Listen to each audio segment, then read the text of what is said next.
Hola caóticos, bienvenidos a Mentores del Caos, una sección audiovisual de la revista Centoffia Insight. Aquí no celebramos lo perfecto, sino lo auténtico, lo que nace sin permiso, sobrevive al miedo, al juicio y al algoritmo. Somos los que dudan, borran y vuelven a empezar. Somos creativos y si alguna vez te has sentido así, bienvenido a casa. Esto es Mentores del Caos, nuestro espacio para desordenar el mundo, una idea a la vez. ¿Alguna vez se han preguntado qué hay más allá del último aliento?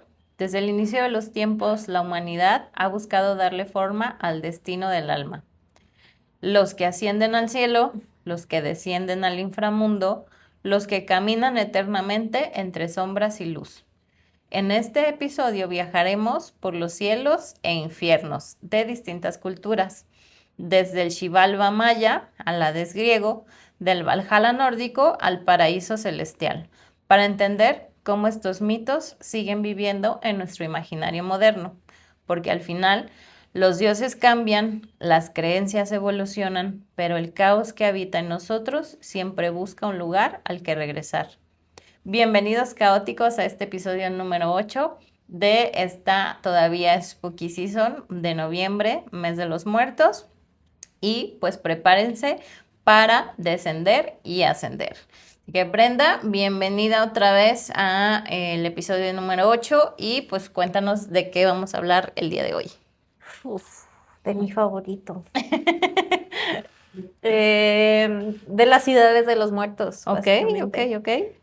Vamos a empezar con la civilización, la primer civilización de la que se tiene como que más registros, que es la Mesopotamia, Ok. los sumerios. Y los sumerios tenían algo que se llamaba, tienen muchos nombres, pero el más sencillo es Kur. Kur. K-U-R. Ellos, como mencioné en el episodio pasado, tenían una organización muy simple que es el cielo es para los dioses, el inframundo es hacia donde se va el muerto. Ok. El Kur era... En una parte del libro decía que era como una cueva, pero luego me lo cambiaban y decía que eran como una casa que estaba tapiada y así.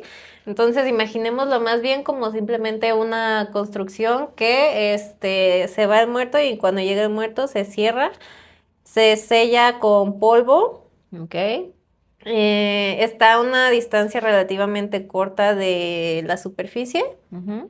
Ahí los muertos realmente no hacen nada, no es como que tengan un propósito más que estar ahí, pasar el resto de su eternidad ahí.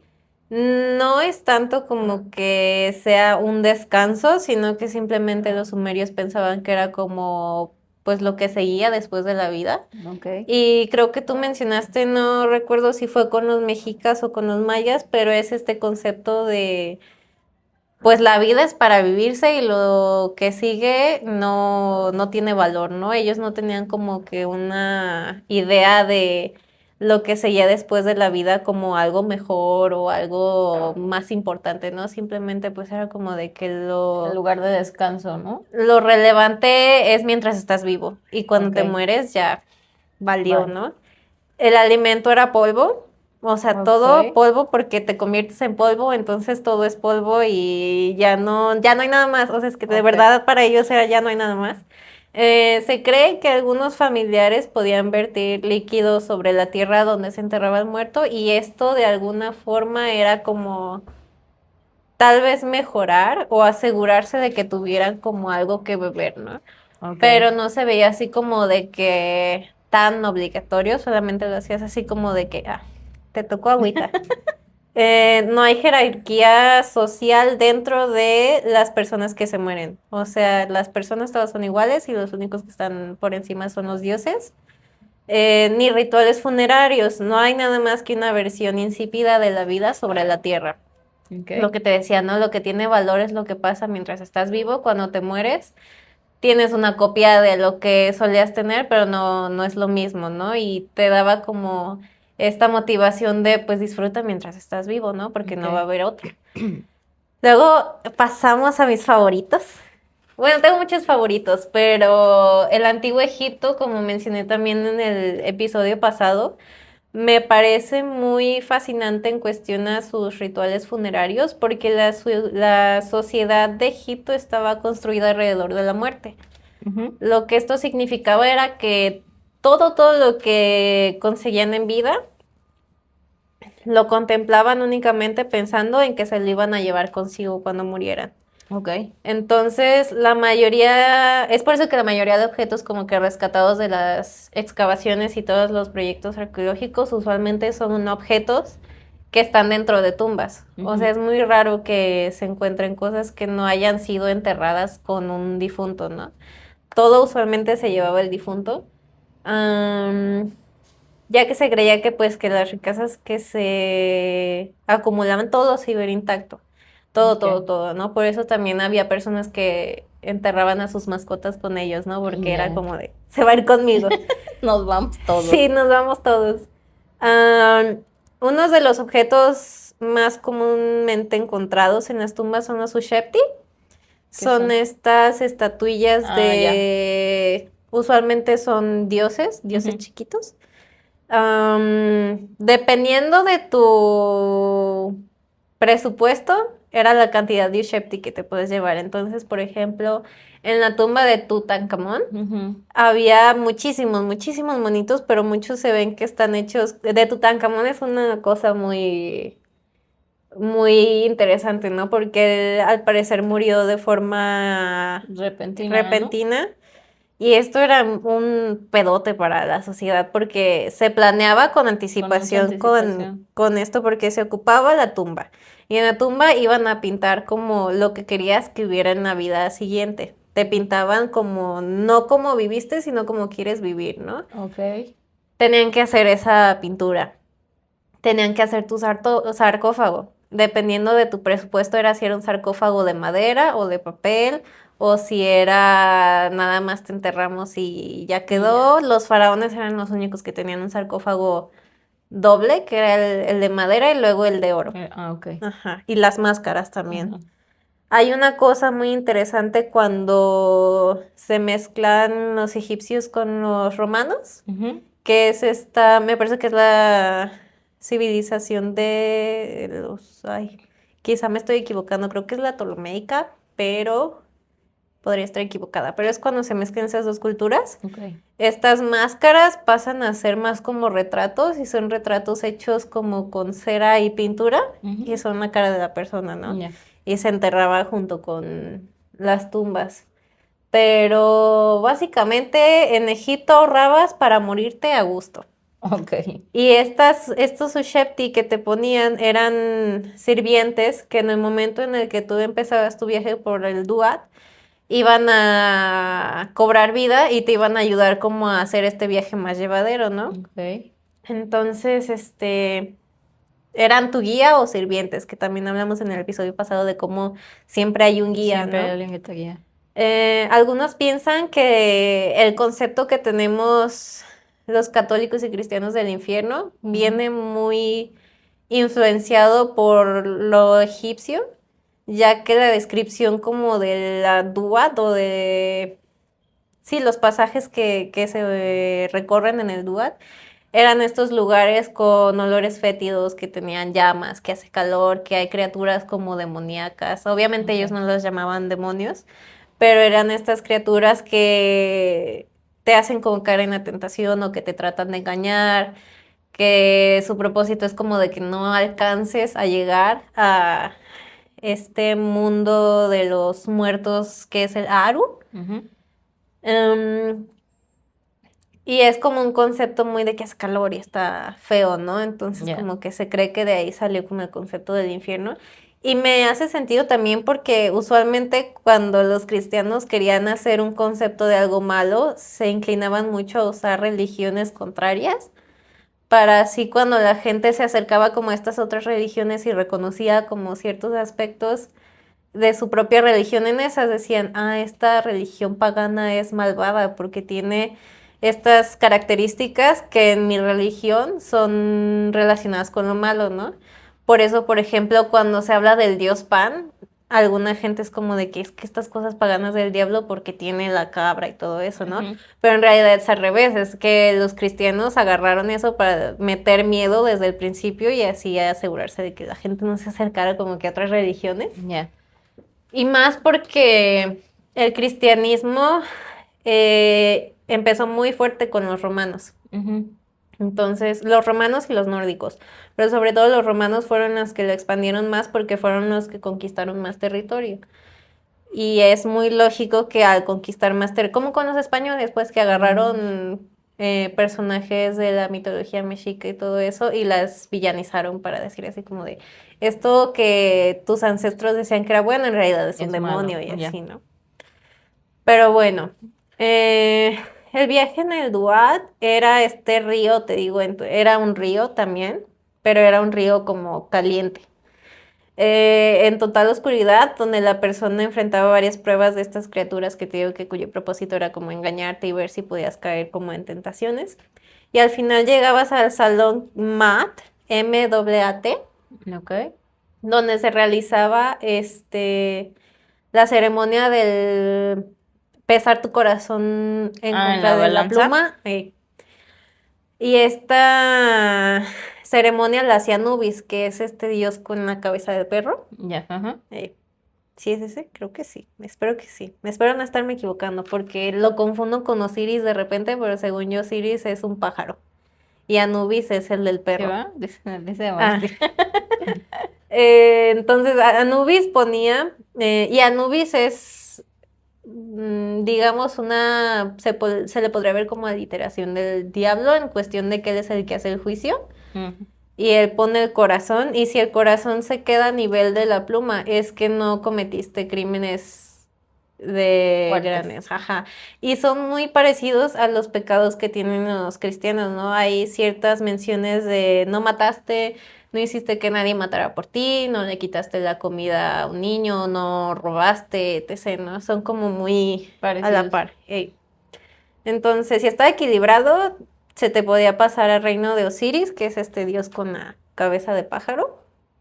Y todo lo que habías acumulado en vida se te otorgaría ahora en el mundo de los muertos. En el mundo de los, ya ves que te dije que eran muy organizados. Sí. Entonces se creía que si lograbas pasar al Laru, que también eran los campos de juncos, una tierra con campos verdes y frondosos, que era como el opuesto a toda tu vida en el desierto y calor y todo Ah, eso, ya, ¿no? ok. Que de todos modos tenían el río y llegó a haber tormentas y así, por eso también había como mitos de inundaciones y todo eso, pero usualmente era como más clima árido y así, ¿no? Ok. Entonces en los campos de juncos no había nada de eso, había mucha vegetación y donde podías tener casa y siembra para el resto de la eternidad, pero se te asignaba un lugar que tú tenías que cuidar y era donde ibas a vivir y era tu responsabilidad asegurarte de que siempre estuviera bien, O porque de sea, ahí comías. chambeando siempre. Sí, o sea, es lo que te digo, era la cuestión de presupuesto, porque Ya. la gente que no tenía Sheptis, pues tenía que chambearle. Pero si Ah, y si te tenías enterraban ellos con chambeaban. Usheptis, pues los ponías a chambear a ellos. Y Ah, dependiendo de la ok. cantidad de Usheptis era cuántos te podían ayudar a hacer tus trabajos, ¿no? Ok. Eh, pero si tu corazón era más pesado, lo que pasaba era que Amit, la diosa que tiene cabeza de cocodrilo, Ujú. salía y se devoraba tu corazón y tu alma. Y Ok. eso significaba que ya no había más, dejabas de existir, ya no había manera de pasar a ningún lado, ya no eras nada. Que era, yo creo que la pesadilla más grande de los egipcios porque ellos eran de las civilizaciones que de verdad registraban todo. Ok. Estaban, no sé si decir obsesionados, pero sí estaban muy aferrados a registrar toda su historia, lo cual pues nos benefició mucho para aprender de ellos.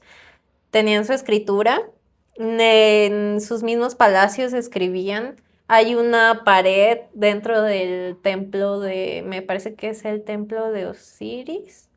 Es un templo de faraones, pero en esa pared es la pared de faraones y hay nombres hay muchísimos, muchísimos nombres de emperadores. Entonces, caer en desgracia era que te quitaran de la pared. Te borraban. Me parece que el papá de Tutankamón fue uno de los que fue borrado porque hubo un momento en el que dijo, ya no hay más dioses, solo es este dios del sol, que me parece que es Ra, Ujú. dios del sol y ya. Y no hay Ok, más menos dioses. todo lo demás. Ajá, y creo que Tutankamón también intentó seguir como que esta tradición, pero él murió joven y en cuanto se murieron fue así de que se acabó la farsa, volvemos con los dioses y borraron, pero o sea, está tallada el nombre del faraón y tallar el nombre es borrarlo de la historia y es Ok. asegurarse también de que no tenga un descanso digno, Ah, ya. porque borrar su nombre es como quitarle su credencial de identificación en el otro mundo, pues no van a saber quién es. Entonces, Y a ellos sí los enterraban como con todo lo demás ceremonia, o sea, una vez como eliminados de la pared, la ceremonia funeraria es que era igual o dependía del no. momento en el que lo hicieran, porque por ejemplo el papá, para cuando lo borraron, me parece que fue después de que se murió Tutankamón, Ah, entonces ok. ya llevaba tiempo enterrado el papá. Mm, Pero por ejemplo está Hatshepsut, creo que se pronuncia así, una emperadora. ujú. Ella, Emperatriz. emperatriz, perdón. Ella, sí fue de que en cuanto se murió fue de que ya, bye. Y borraron su nombre y también su tumba como que fue así de que entiérrala así como, Ahí donde haya lugar. ajá, sí, y la quitaron y todo. También, por ejemplo, con Tutankamón y Nefertiti, que fue su madrastra, me parece, o mamá, creo que fue Creo que madrastra. era madrastra. Ajá. Se sospecha que la tumba de Tutankamón en realidad iba a ser la de Nefertiti, porque Nefertiti era Ajá. más grande, entonces tenían una planeación más avanzada de ella. Y cuando fallece Tutankamón, lo entierran en la tumba de ella, y por eso se piensa que la máscara de Tutankamón es como que tiene tantos. Eso creo que ya lo Tiene. desmintieron, pero antes Ajá. se creía que era como de que tenía rasgos femeninos porque iba a ser la de Nefertiti. Y luego en pinturas de la pared se ve como que tallaron y Y pintaron la así pintaron. rápido. Ajá. Y a ella la pusieron en una cámara más pequeña. Y sí, era muy como, les preocupaba mucho, pues como perder esta parte de recuérdame cuando se morían. Entonces te digo que llegara Amid y se comiera tu corazón era como lo peor que podía pasar porque ya no iba a haber nada que probara que tú habías sido parte del mundo. Ok. Y por eso era la motivación de no hacer algo malo, ¿no? Porque si hacías algo malo ibas a dejar de existir por completo. Entonces, al principio, te digo, los faraones eran los únicos que tenían como que este privilegio de tener la seguridad de que iban a llegar a los campos de juncos. Y ya después, como pues con cualquier religión que saca provecho remunerado de esto, pues ya Ujú, se le abrió como las puertas a los demás. Fue como de que, ay, mm. claro que todos pueden entrar, solamente me tienes que pagar 5,000 varos. Pero, pues como tú viste, o sea, incluso aunque te murieras y todo, las clases sociales seguían siendo las mismas pues en el cielo, vaya, en el Aru. Em, y sí, o sea, el trabajo seguía siendo el mismo a menos de que hubieras ahorrado bien para tener una mejor vida en el siguiente mundo, ¿no? Ya, ok. Como mencioné, pues el sabotaje de que si no querías que alguien entrara, pues era borrar imagen y su nombre de las tumbas, ¿no? Para evitar que pudieran ser identificados en el otro mundo. Em, Hay ciertas cosas que lo llegaban a hacer también, que era, se sabe que los faraones de ese entonces decían que eran como la reencarnación de dioses, ¿no? Ok. Entonces, ellos hacían sus estatuas representando a Dios y a Faraón. Ujú. Y una vez que se morían, lo que hacían era desactivar las estatuas quitándoles la nariz.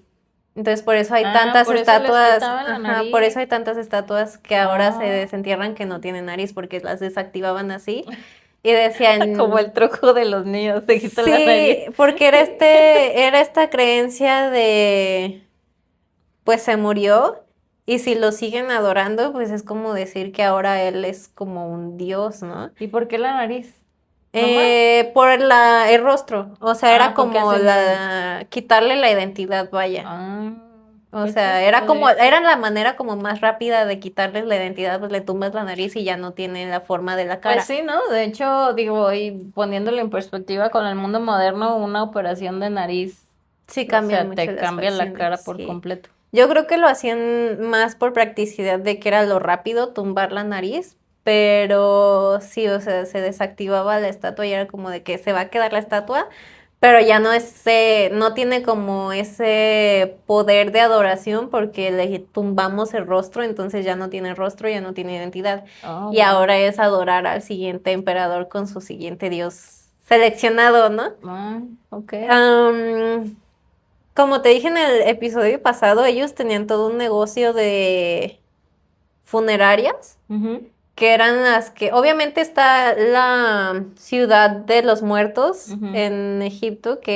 pero esa ciudad de los muertos no es ciudad de cualquier muerto, es ciudad de emperadores y reyes. ok, Creo que es la ciudad de los reyes más bien como les llaman, pero bueno, son las tumbas individuales. ok.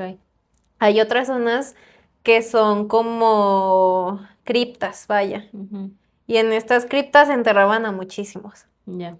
Y se sabe que esta gente que manejaba el negocio, después de cierto tiempo, sacaban los cuerpos de algunas tumbas. Y era como de ya tenemos otro espacio. Espacio. ¿Y qué hacían con los cuerpos? Lo sacaban o simplemente volvían a encimar otro cuerpo así como que se fijaban donde ya era como casi hueso y polvo Ah, y ok. encima de esos echaban el nuevo cuerpo. Y se empezó a descubrir que hacen esto porque empezaron a sacar huesos distintos y era como de que aquí hay como tres personas. Y pues ya, y luego viendo también los registros y todo eso, se veía que tenían todo un negocio de que, por tanto, las vendas que usaban también con las momias podían ser de lino, algodón, creo que el lino era el más barato. Y había otra que era todavía más barata y el algodón, creo yo, era el de los faraones. Ok. Pero dependiendo de tu presupuesto, era te podemos hacer esto y esto, ¿no? Podemos embalsamarte o no. Tutankamón, otra vez, pobrecito, como se murió también lejos de casa, no le pudieron hacer como que el entierro El de un proceso. faraón chido y lo enterraron con vendas que no eran como las usualmente Las usadas por premium. faraón. Ajá. Entonces fue un entierro muy apurado el de él, aparte no tenía su tumba, entonces como que todo el mundo es como de Tutankamón, no lo logró, pobrecito. Aparte toda su vida vivió con Sí, malformaciones, fue ¿verdad? una vida Porque creo que decían que dolorosa. tenía, creo que un pie más corto que otro o algo así, ¿no? Había algo así con con las piernas. Esto es culpa del incesto, no lo hagan. Sus piernas estaban cóncavas, Ok, entonces era así y esta pierna estaba de que casi casi hacia adentro, ok. totalmente. Y usaban bastón, pero Ajá. pues no era como que tuvieran esos arneses, vaya, como Ajá. Como prótesis. las prótesis. Ey. Entonces pues era pisar en su pie así como lo tenía.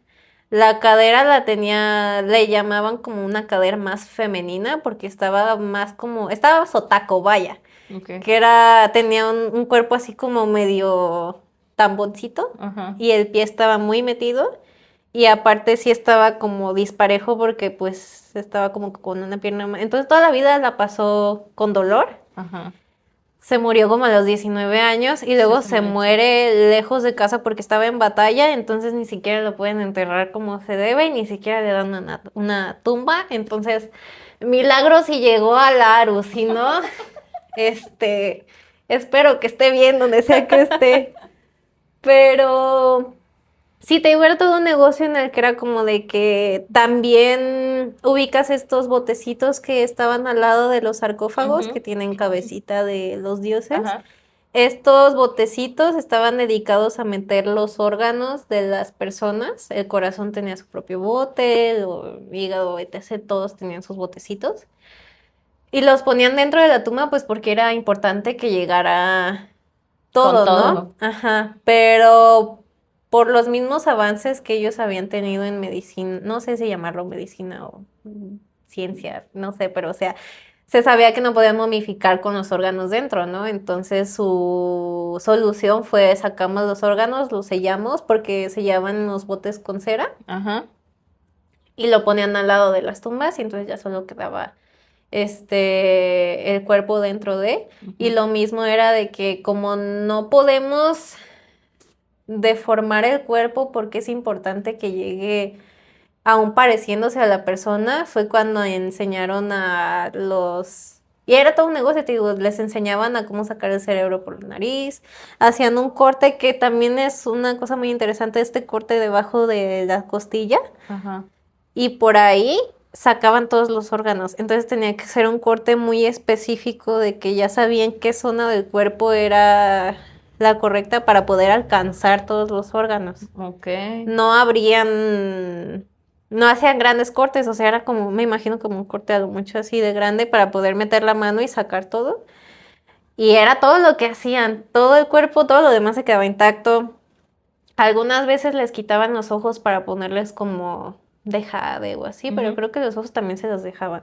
Ay, le hubieran dado una tuneada al Tutankamón, arreglarle la piernita, No, pero es que arreglarle era la importante cadenita. que como vivió llegar al mundo de los Pues muertos, sí. si le cambias el cuerpo no van a saber que este quién es, que de quién eres. Pero sí, y todo esto era pues ahorro, y si no tenías ahorro, te enterraban en estas fosas comunes donde te aventaban como cayeras y pues ahí quedabas. Y había registros de que, ay, sí, enterramos a fulanito aquí y acá, pero luego pasaban años y era como de que ya nadie viene a preguntar por este, entonces ya Ya, lo bye. borramos y podemos revender esa tumba. Oh, ok. Y luego muchas veces pasó también que eran muy inteligentes, pero eran muy malos manejando su dinero y sus riquezas. Entonces había veces que los faraones era como de que ya no hay oro. Así que tocó robar a la familia y mandaban a los robatumbas. Que por eso se volvió tan popular que las tumbas egipcias tuvieran trampas. Ok. Sí, porque era muy común incluso entre ellos mismos que se saquearan. Ok. Cuando empezaba a haber estas crisis, te digo, económicas, era como de que pues ni modo, tocó sacar. Y se metían, robaban y con ese oro que sacaban, pues volvían como a estabilizar un poco más la Wow. economía. Pero obviamente cuando esos faraones se morían, decían, no, pero a mí no me van a andar saqueando. Y lo que hacían eran hacer estas cosas de ingeniería donde ponían trampas de que si pasabas caía una pared y te quedabas atrapado, etc, Ok. etc. Y se volvió cada vez más difícil poder como robar. Aparte también pues el tiempo hace que se vuelva menos estable, ¿no? Ya para cuando llegaron los blancos a querer saquear, pues mucho de las tumbas ya estaba saqueado. La única que estaba intacta, que se sabe que estaba intacta cuando empezaron a llegar fue la de Tutankamón precisamente. Creo que esa estaba intacta porque estaba en una zona del Valle de los Reyes donde creo que cayó como que muchísima arena y no se veía hasta que llegaron ellos y empezaron a excavar y encontraron como que la entrada y ya fue cuando encontraron todo, ¿no? Pero incluso en esa tumba las primeras fotos se ve que estaba todo aventado así como de que rápido, rápido, ya hay que meter todo, ya hay que cerrarla porque se murió muy rápido. Entonces ni siquiera fue de que esta sala es para él, no, o sea, fue así de que todo lo que encuentren del rey échenlo, Échalo porque ahí. ya vamos tarde. Ok. Ajá, pero sí es muy fascinante leer de los ritos funerarios egipcios y más cuando se juntan con los griegos, porque los griegos también tenían toda un proceso y también está la pregunta de que pues a dónde se iba esa civilización de Ptolomeos, ¿no? Okay. Que el reino ya era como más individual, así como de que no, yo voy a seguir yéndome al Duat y no, yo voy a ir a Y tal, ¿no? empieza como una división. Y creo que es donde ya está más, hacia lo cristiano. Okay. Ajá. Pero hay una tumba en específico, creo que es, esto por mucho de lo que me estoy acordando lo vi en una serie de Nat Geo o History, no Es es Nat así, Geo. ajá, de los arqueólogos que van y etc.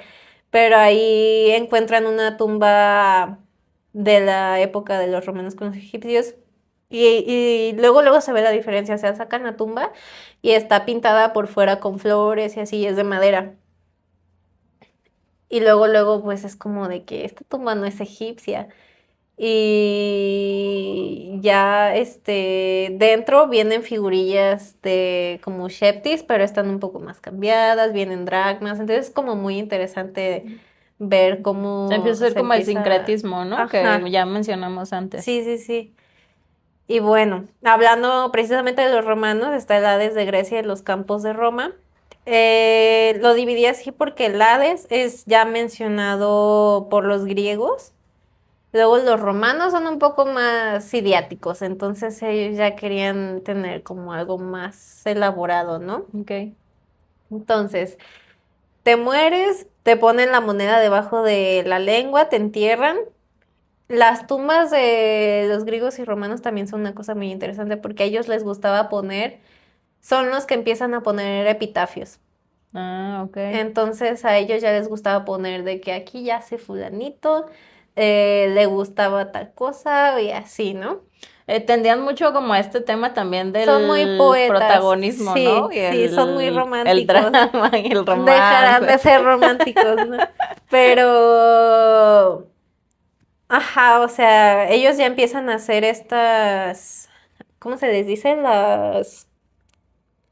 Las que son como casitas de cementerio, Ah, el mausoleo. mausoleos. Ajá, ellos son los que empiezan. Hay todo, el camino que te lleva a Roma está lleno de tumbas porque la gente pagaba para poner sus tumbas al lado En del el camino, camino ¿no? y la gente las viera, porque nuevamente es este temor de que la gente ya no va a De que te recordarme. olviden. Ajá, entonces los ciudadanos, porque aquí es donde se empieza también a dar lo de los impuestos y todo eso. Entonces los ciudadanos de más caché podían pagarse estas tumbas que eran grandes, que Ujú. tenían estos epitafios y que la gente podía arrimarse y leer y decir de que ay, esto, como ahora los ricos que ponen universidades de que este edificio lo pagó Ah, fulanito de tal, así. Ajá. Pero bueno, o sea, lo más como esencial era la moneda, el dracma debajo de tu lengua, llegabas a Río Estigio, te pedía el pago Caronte, que es este guía capucha, y tiene su... Si han visto la película de Robbie Williams de Más allá de los sueños, ujú. es este personaje que está De la esperando, balsa, ajá, ¿no? ajá. Él te lleva por el río Estigio. Hay, me parece, como 4 o 5 ríos dentro del Hades. Este Estigio es el que lleva las almas. Okay. Y pasas, llegas con Cerbero, Cerbero dice, sí está muerto. Te metes y te da el juicio 3 espíritus, que uno de ellos es el rey Minos. Ujú. Este es el padrastro del Minotauro. Okay. Ajá.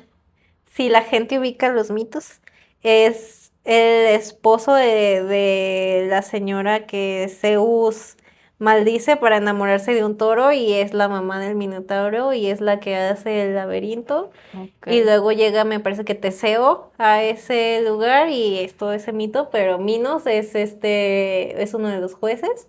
Hay otros 2 personajes que se me fue el nombre, pero ellos son los que revisan como tu vida y deciden como a qué lugar te vas a ir. Entonces, eh, pensamos en Hades como el país Ujú. y lo demás es como estados o propiedades dentro del país. Okay. Están los campos elíseos, que son la zona donde vive bueno, donde descansa la gente que vivió como una vida heroica, ¿no? Ahí encontrarías a Hércules, encontrarías a César, a Ok. todos estos personajes que tuvieron una vida sobresaliente, ¿no?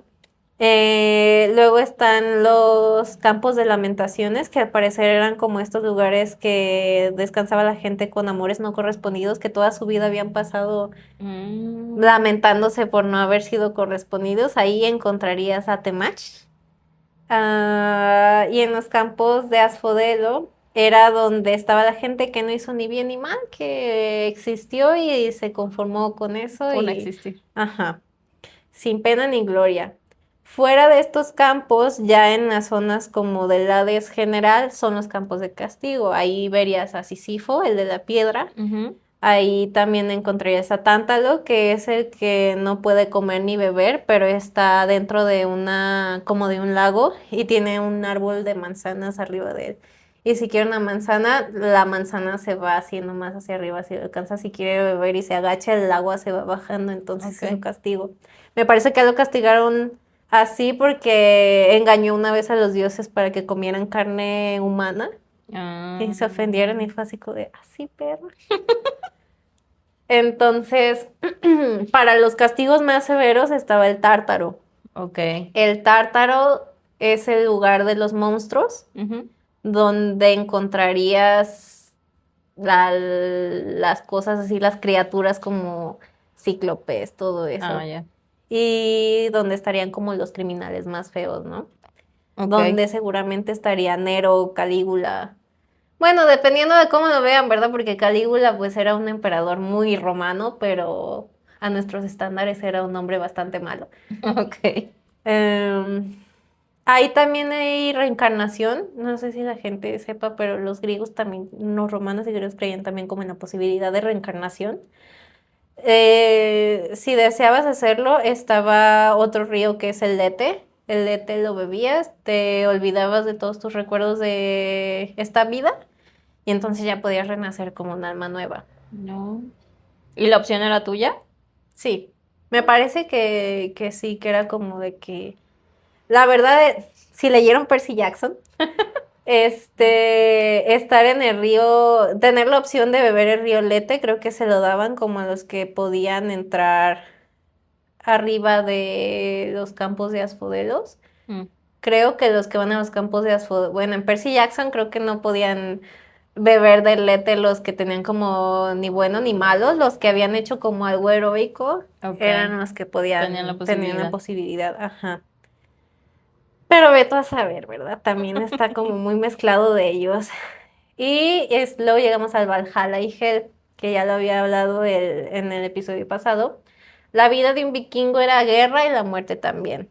Ok. Si vieron Thor, saben que es el Ragnarok. Si han leído de los mitos nórdicos, saben que es el Ragnarok. Existe este árbol cuya sus niveles, me parece que son 9 mundos. No me acuerdo de Creo eso. que son 9 mundos, y cada rama tiene un mundo.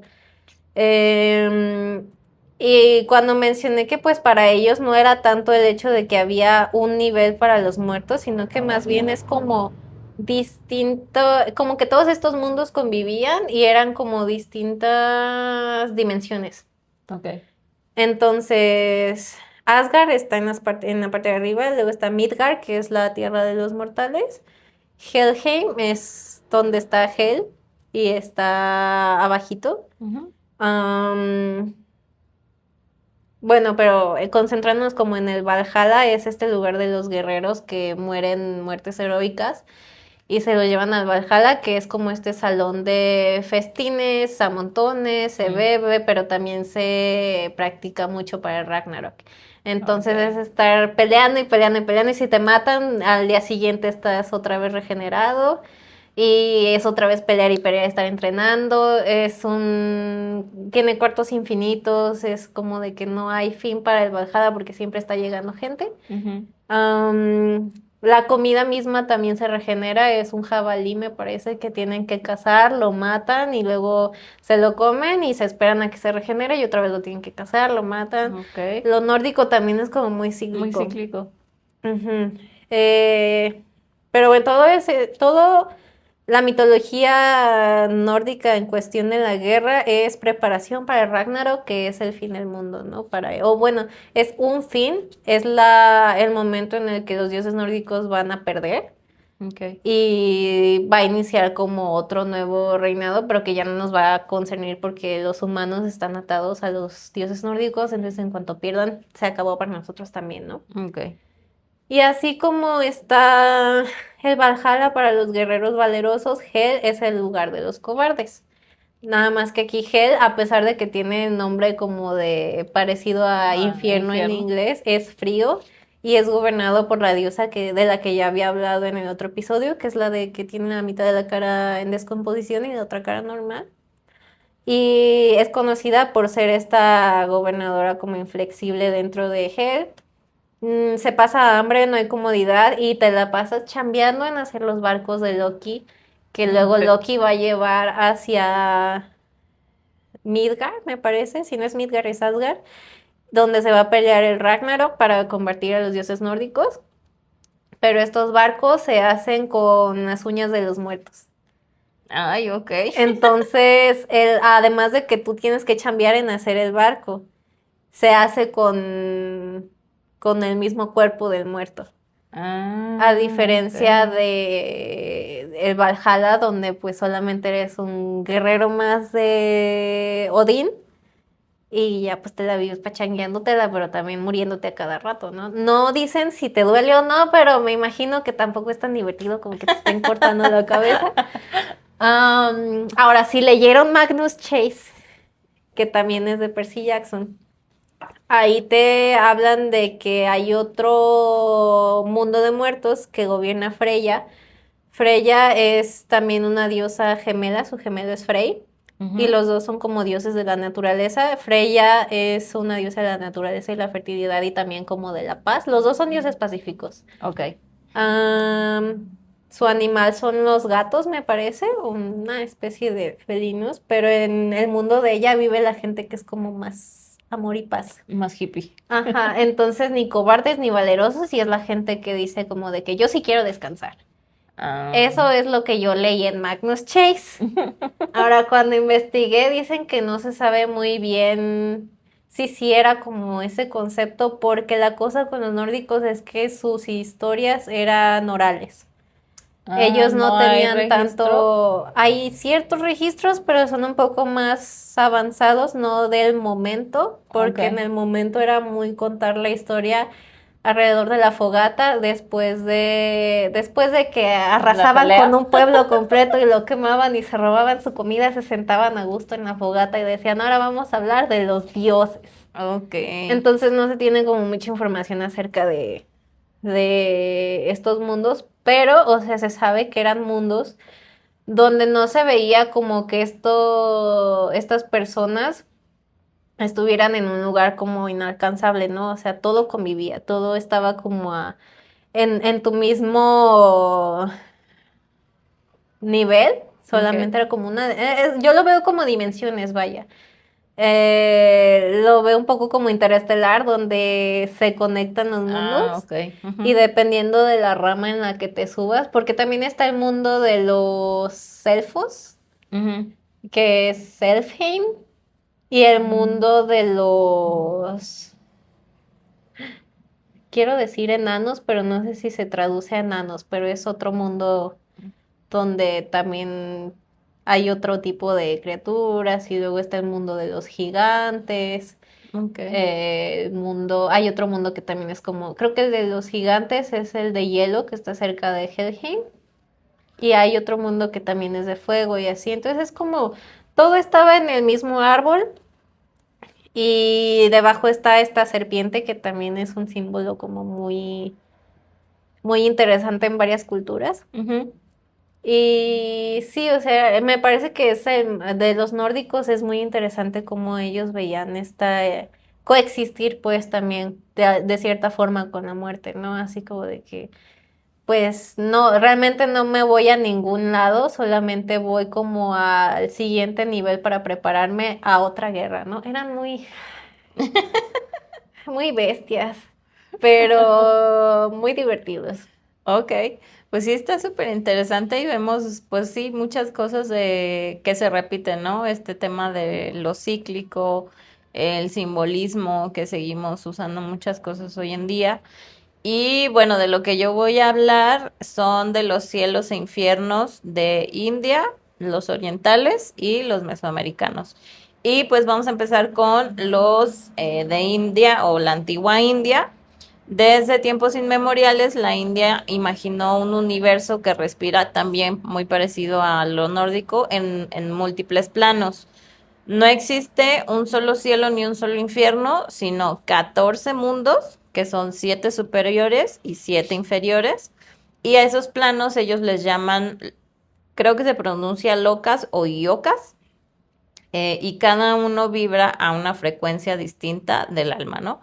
Los primeros 7, que son los 7 cielos, como Svarga, Yanaloka, Topoloka o Satyaloka, creo que así se pronuncia, son reinos de recompensa donde los dioses y los seres virtuosos disfrutan del triunfo de su karma, pero no son eternos. Cuando ese mérito, digamos que se agota, el alma vuelve a descender. Entonces, digamos que ellos tienen como esta imagen de como lo que dure el karma dependiendo de lo que hayas hecho bueno, pero Sí, ellos también no es tienen una para idea siempre, ¿no? muy Llega de como un punto repeticiones y de ciclos. y luego vuelven a como a bajar. Muy curioso también cómo el número 7 y 9 se repiten en muchas En culturas, ¿no? muchas, ajá, en muchas culturas. Y así como no hay cielos, digo, así como hay cielos, también existen los 7 infiernos, que es Atala, Vitala, Patala, que son dominios subterráneos donde el espíritu enfrenta las consecuencias de sus acciones. El más temido de todo es Naraka, el reino del castigo, donde los pecadores cruzan por el río, que también es un río y se llama ¿qué? Vaitaraní, que bajo la mirada de llama, que llama para ellos es como el señor de la muerte, Mm. ¿no? En la cosmología hindú, el cielo no es un premio definitivo, como ya comentaba, ni el infierno es una condena eterna. Ambos son, digamos que estaciones dentro del viaje del alma y por el ciclo infinito del samsara. El objetivo final no es subir ni bajar, sino liberarse, ¿no? Alcanzar lo que ellos llaman el moksha, que es como la paz que trasciende cualquier mundo, ¿no? Es como llegar, digamos que a lo que conocemos hoy en día como la iluminación, ¿no? Ni bueno ni malo, solo paz. Eh, y bueno, eso hablando de los hindús. En cuanto a los cielos e infiernos orientales, en Oriente, el más allá se dibuja como un círculo, que hemos hablado mucho de esta simbología del círculo que significa como el ciclo, donde el alma no va al cielo o al infierno por siempre. Ellos también creen que se puede renacer en uno de los 6 reinos de existencia. Los más afortunados despiertan en los reinos de los dioses o devas o los brahmas, rodeados de luz, sabiduría y deleite. Otros habitan los planos humanos o animales. Y los más desafortunados descienden a los reinos de los fantasmas hambrientos o los infiernos de Naraka. Aquí una de las cosas que tienen como en común es como esta visión también de cielos es arriba, lo bueno es arriba, infiernos, inframundos o lo malo es abajo. Estos infiernos no son tan variados como las culpas humanas, digo, perdón, son tan variados como las culpas humanas. Unos abrazan con fuego eterno, otros congelan con frío absoluto, y cada tormento refleja la naturaleza del propio deseo o sufrimiento que arrastró en vida, algo parecido a lo que platicabas tú, ¿no? Dependiendo de lo que habían hecho, es a donde los envían. Y bueno, en la tradición china, el inframundo se llama Diyu o Diyu, un laberinto con 10 jueces donde las almas son juzgadas, purificadas y finalmente reenviadas a la rueda del renacimiento.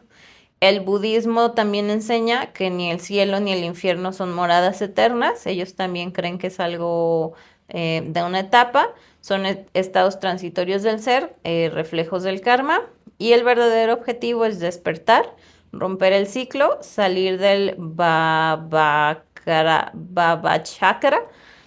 que es como esta rueda de la existencia, y alcanzar el nirvana, donde no hay ni un cielo ni un infierno, sino solo silencio, ¿no?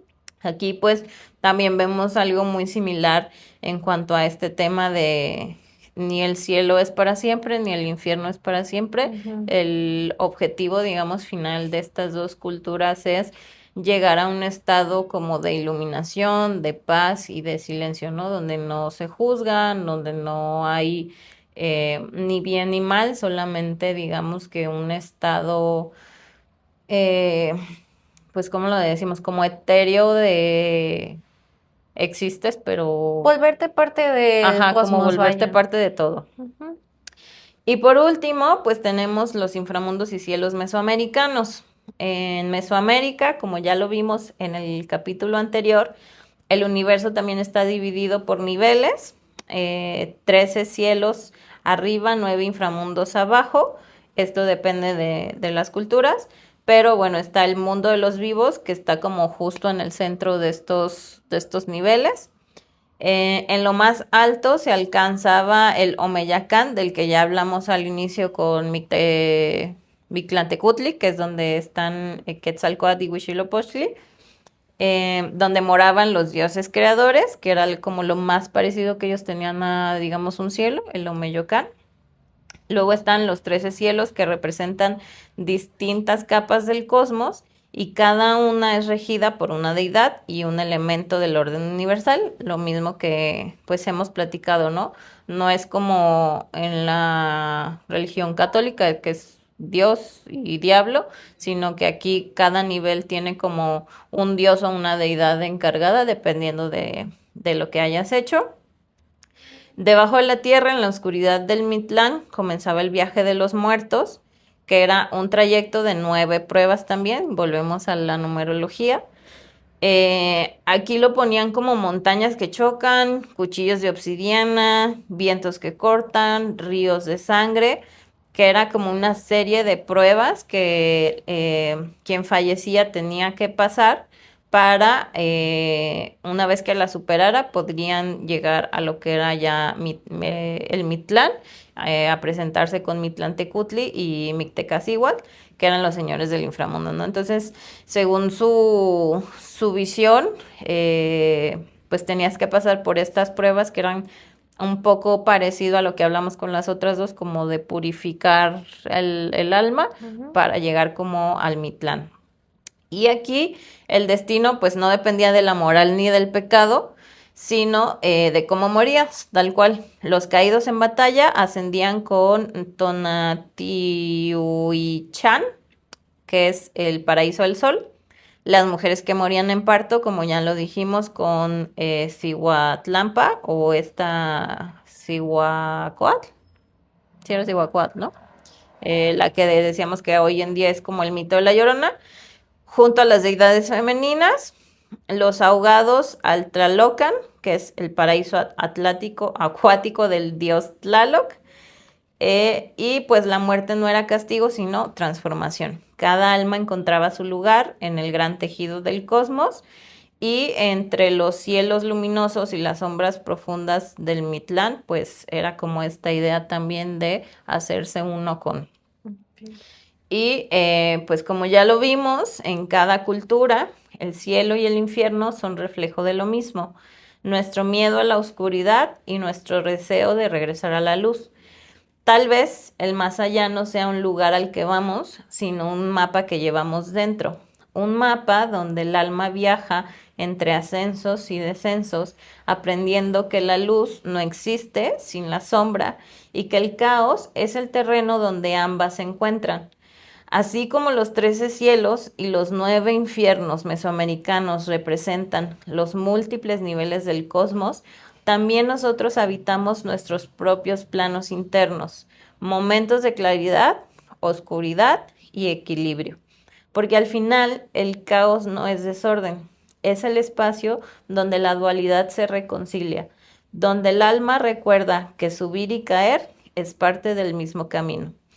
Y así, caóticos, hemos llegado al final de este 8º episodio. Creo que esta es nuestra temporada favorita, que empieza desde octubre, la Spooky Season, con los temas de Halloween, los temas de las brujas, los temas que hemos tocado el día de hoy de los señores de la muerte, los cielos y los infiernos.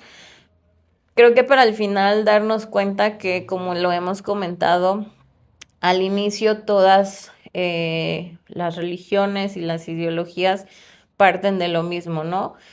Hablando de estos temas que son la muerte y el renacimiento, es sentir que hay algo más cuando morimos y que alguien va a recibirnos, tener la posibilidad de renacer para a lo mejor hacer las cosas mejor o distintas, y también de entender que la mayoría de estas civilizaciones antiguas veían todo como algo cíclico, como algo que no es ni bueno ni malo, simplemente algo que debe suceder y por lo que debes de transitar. Que tiene propósito. Y que tiene un propósito, y que al final la mayoría de estos, el propósito es hacerte uno con el todo, ¿no? No es el tema de ser juzgado, no es el tema de vivir con miedo, de vivir en el infierno o en el cielo, sino de volverte uno y al mismo tiempo de darte paz, ¿no? Mencionando el mito de Sísifo, también es una corriente filosófica. Uh-huh. Que básicamente lo que dice es: Sísifo tiene su piedra y esa piedra es la única razón por la que sigue vivo. Ajá. O sea, si él quisiera, podría quitar las manos y la piedra lo aplasta y ya, se acaba, ¿no? Pero para él su chamba es subir la piedra y la va a seguir subiendo hasta que se le pegue la gana, ¿no? Pero a él le gusta tener en mente que se dice, hay que imaginar que Sísifo está feliz. Entonces, pensar en que Sísifo lo está haciendo porque quiere, como nosotros, ¿no? O sea, estamos aquí porque queremos, ¿no? Porque cualquiera de nosotros podría aventarse a las vías del tren y ya quedó. Pero creo que la religión, al final, más que si no lo quieres ver como, o si no tienes como esta creencia poderosa de que te va a llevar a algún lado, de que de verdad existe o no, pues verlo como este sentido de que te da propósito. Uh-huh. Creer, si crees en cosas de brujas, si crees en la religión cristiana, si crees en Aslan, todo esto, verlo más como, pues me ayuda a tener un día más llevadero, vaya. Uh-huh. Y te ayuda a pensar que las cosas pasan por una razón y es como la motivación bonita. Y pues sí, creo que los humanos necesitamos que nos estén consolando constantemente, Uh-huh. y la religión es la manera en la que nosotros podemos consolarnos a nosotros mismos sin necesidad como de tener a alguien que nos esté diciendo todo el tiempo como de, lo estás haciendo bien, todo está bien, ¿no? Tener esta idea de que, bueno, soy buena persona y me va a llegar algo al final del camino. Uh-huh. es reconfortante. O Sí. tener la compañía, esta idea de que hay algo más que está durante tu vida, Tu ¿no? camino, que te está tu viendo. trascendencia.